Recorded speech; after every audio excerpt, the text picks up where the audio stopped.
Hi, my name is Nicole O'Brien, and this is my presentation on the therapeutic relationship and the trans-theoretical model report. The purpose of a therapeutic relationship is ultimately to assist an individual in changing their health behaviors. So despite what theory or behavior change model provides the greatest outcomes, ultimately it is this relationship between the client and the counselor that is essential to its success. So it's really going to serve as the foundation for the assessment, prioritization, mutual goal setting, and shared decision making that will be happening in your counseling sessions. Forming a strong relationship early on is the best predictor for positive treatment outcomes. And this is the relationship that really is the foundation for change for the client. It's also important to remember that in some cases, this environment is the first in which your client will be sharing these very intimate thoughts and emotions regarding some very personal issues. So it's really important that this therapeutic environment and relationship are built on trust, respect, and it's really done in a non-judgmental and very safe space. In order to create this, both verbal and non-verbal communication skills are some really good ways to prepare a counseling session that's going to lay a solid foundation for forming this trusting relationship. So things such as how you're greeting them, talking with them, your body language, active listening skills, for example, these are all ways to demonstrate effective communication and show empathy and respect for your client. So this therapeutic environment and relationship, it should be very unique to each individual. It's going to be a client-centered approach and experience using the spirit of motivational interviewing, which really is going to empower the client to facilitate change. To create a supportive therapeutic environment and relationship, the counselor must always express empathy toward their client. So you'll see here this quote that I provided that I really love, and I'll read it. So it says, "I've learned that people will forget what you said, people will forget what you did, but people will never forget how you made them feel." And really that encompasses the spirit of MI and the role of empathy in that. So empathy is the true understanding of another's unique perspective and experience, and you're doing this without judging, without criticism, and without blaming. So the core of a nurturing therapeutic relationship is the counselor's ability to show empathy and to experience what the client is telling them and feeling.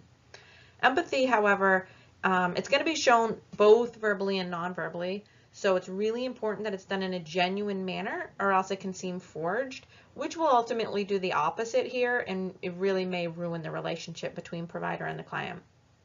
Empathy is also at the heart and the spirit of motivational interviewing, which we'll discuss here. So motivational interviewing, it's defined as a directive, client-centered counseling style for eliciting behavior change by helping clients explore and resolve ambivalence. So the goal of MI is to help patients move through stages of readiness for change in dealing with health behavior changes. The MI technique, it's a very collaborative, goal-oriented method of communication with special attention to the language of change. So the spirit of MI, it really focuses on 4 key elements.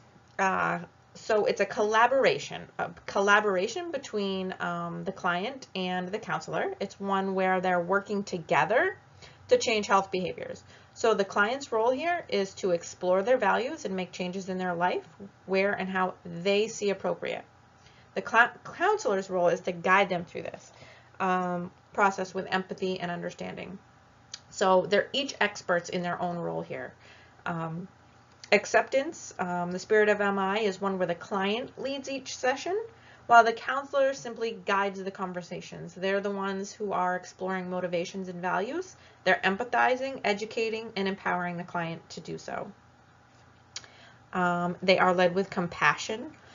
So the priority here is going to be on the patient's needs, meeting the patient where they are and where they're ready to go, and letting them discover their own unique intrinsic motivations for change.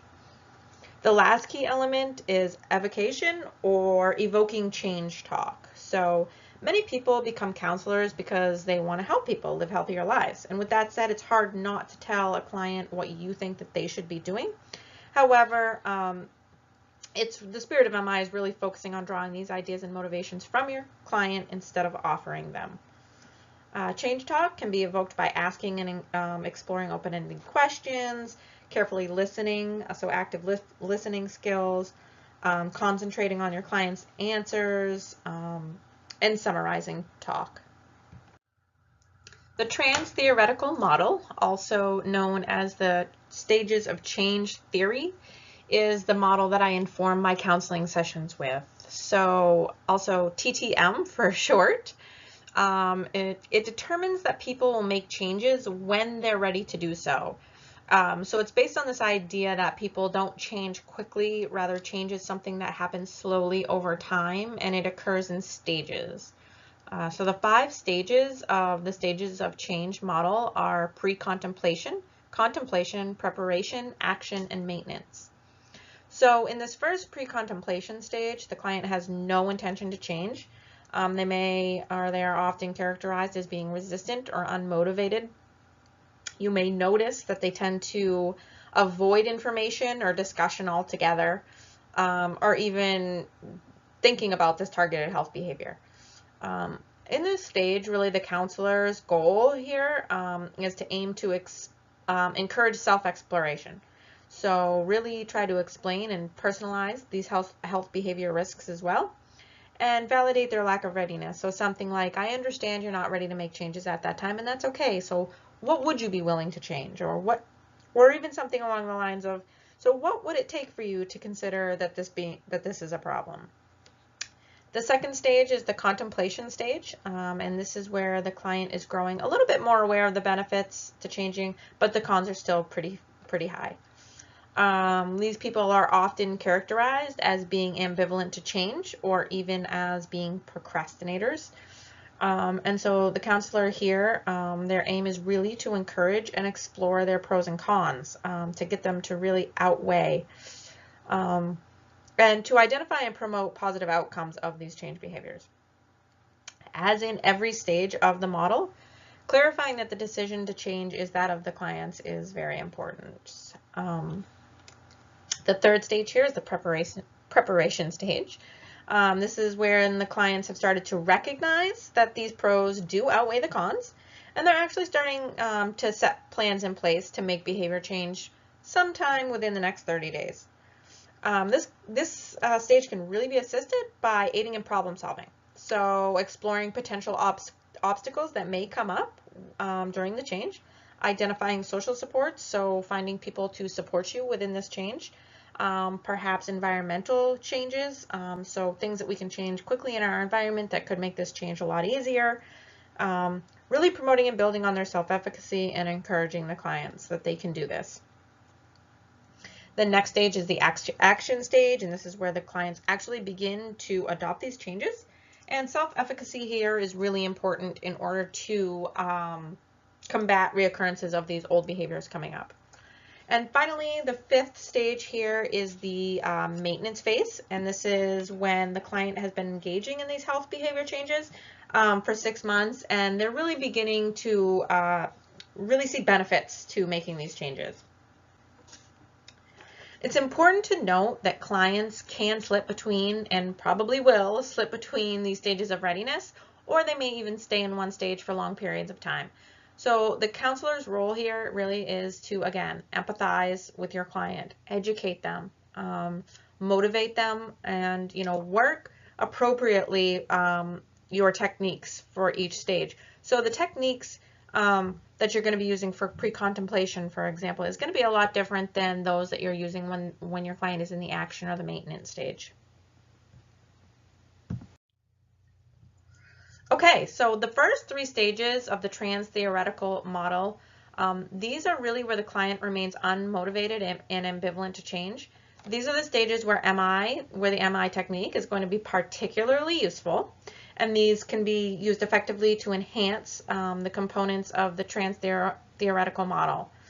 MI is really going to be working by eliciting behavior change and exploring and resolving ambivalence for your clients. The goal of the counselor here in these stages is going to be to engage patients really into contemplating change and showing empathy for your clients. Recognizing their readiness to change is an integral part of both the trans-theoretical model and motivational interviewing, and by recognizing your client's motivation level, the appropriate counseling processes and strategies can take place. MI is, a wonderful technique that can help patients move through each stage of their readiness in dealing with their unhealthy behaviors.